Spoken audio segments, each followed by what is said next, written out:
Shalom अलैकुम, अस्सलाम अलैकुम अलहक।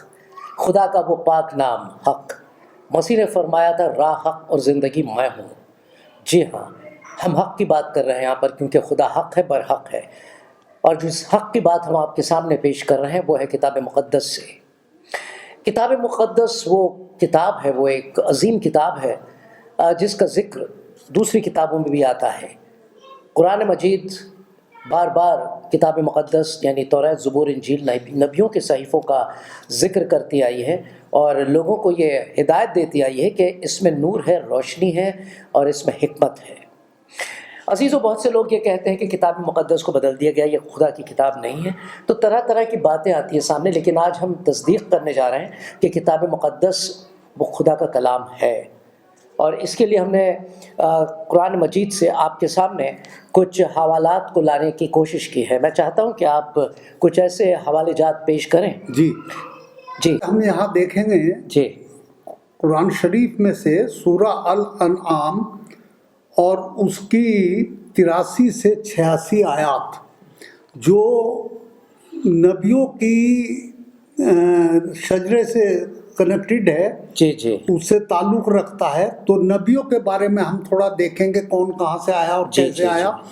तो यहाँ इस तरह से लिखा है, जो लोग ईमान लाए और अपने ईमान को शिर्क के जुल्म से महफूज नहीं, समझे जी नहीं, हाँ महफूज नहीं, या उनके लिए अमन और जमीयत खातिर है और वही हिदायत पाने वाले हैं।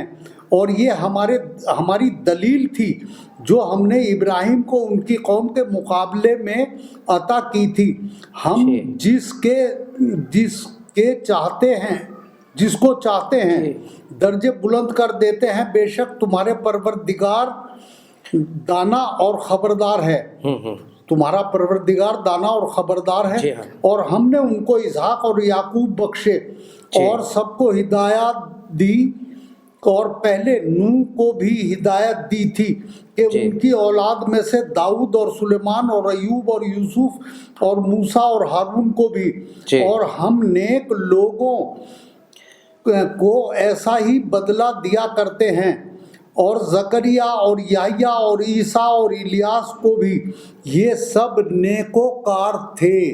जी, यहाँ पर आपने कुछ ख़ास बातें बताई हैं कि खुदा फरमाता है कुरान मजीद में कि हम जिसको चाहें जी। और यहाँ पर एक दूसरी बात आती है कि जो नसबनामा खुदा ने पेश किया है नबियों का जी, वो एक ही सिलसिले से चला रहा है, यानी कि इब्रानियों के यहूदियों जी, यानी कि इब्रानी और यहूदी जो थे, खुदा ने उन्हें ही कलाम बख्शा है और उन्हीं को नबी और पैगंबर बनाया है, चुना है। जी हाँ, उन्हें उसी कौम में से लोगों वही एक लाइनेज है जी, जीनियोलॉजी है, शजरा है, नसबनामा है, जिसमें से लगातार नबी होते चले आए हैं। कहीं और से नबी का कोई किताब मुक़द्दस में जिक्र नहीं है। किताब मुक़द्दस किसी और का नहीं है जी।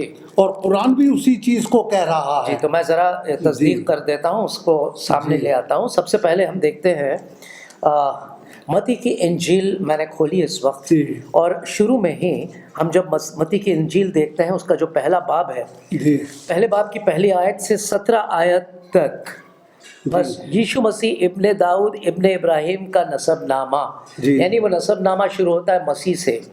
जी हाँ, मसीह से लेके सीधा अगर आप जाएंगे पीछे की तरफ तो वो आपको सीधा हज़रत आदम तक लेके जाता है जी। वो पूरी की पूरी चीज़ आप पढ़ेंगे तो यहाँ पर पढ़ने की ज़रूरत नहीं है, मगर मैं आपको पढ़ के बताता हूँ। तीसरी बात जो मैंने कुरान मजीद में देखी कि खुदा ने नाम दिए अलग अलग पैगंबरों के, लेकिन सिलसिलेवार नहीं थे। सिलसिलेवार का मेरा मतलब ये है कि बाप से बेटा, बेटे से पोता, पोते से परपोता, इस तरह से नहीं दिया, आगे पीछे थे नाम। आगे पीछे थे। लेकिन यहाँ किताब मुक़द्दस यानी होली बाइबल में बिल्कुल एक रवानी में वो नामों को दिया गया है। उसके बाद यही नसबनामा जो है लूका की इंजील में भी आपको मिल जाएगा। लूका की इंजील के 3 बाब की 23 से 38 आयत तक ये पूरा का पूरा शजरा, पूरा का पूरा नसबनामा आपको मिल सकता है। तो जनाब, इससे हमको ये एक बहुत बड़ा सुराग جیسے کہ کوئی تشویش کرنے جاتے تو سراغ ڈھونڈتا ہے جاسوس. جی ہاں، تو یہاں پر ہم جاسوسی تو نہیں کر رہے ہیں، لیکن ہم اسٹڈی کر رہے ہیں، سیکھنے کی کوشش کر رہے ہیں، سمجھنے کی کوشش کر رہے ہیں. تو یہاں سے یہ بات بالکل ثابت ہوتی ہے کہ کتاب مقدس کے ساتھ کسی بھی طرح کی کوئی چھیڑخانی نہیں کی گئی، کیونکہ قرآن شریف جو ہے اس کی تصدیق کر رہا ہے. جی، تو اسی لیے یہ کہنا ناحق ہے کہ کتاب مقدس جو ہے خدا کی کتاب نہیں ہے، اسے بدل دیا گیا، اس کے ساتھ چھیڑخانی کی گئی ہے. ایسا کچھ بھی نہیں ہے، اور یہی ہمارا مقصد ہے، کتاب مقدس کو آپ کے سامنے لانا سچائی کی روشنی میں. جی ہاں، تو یہ پروگرام ہے جس کا نام ہے الحق، اور اسے ہم یوں ہی جاری رکھیں گے. اگلے ایپیسوڈ میں پھر کچھ اور خاص باتوں کا خلاصہ کیا جائے گا آپ کے سامنے. تب تک کے لیے ہمیں اجازت دیجیے. خدا حافظ. خدا حافظ.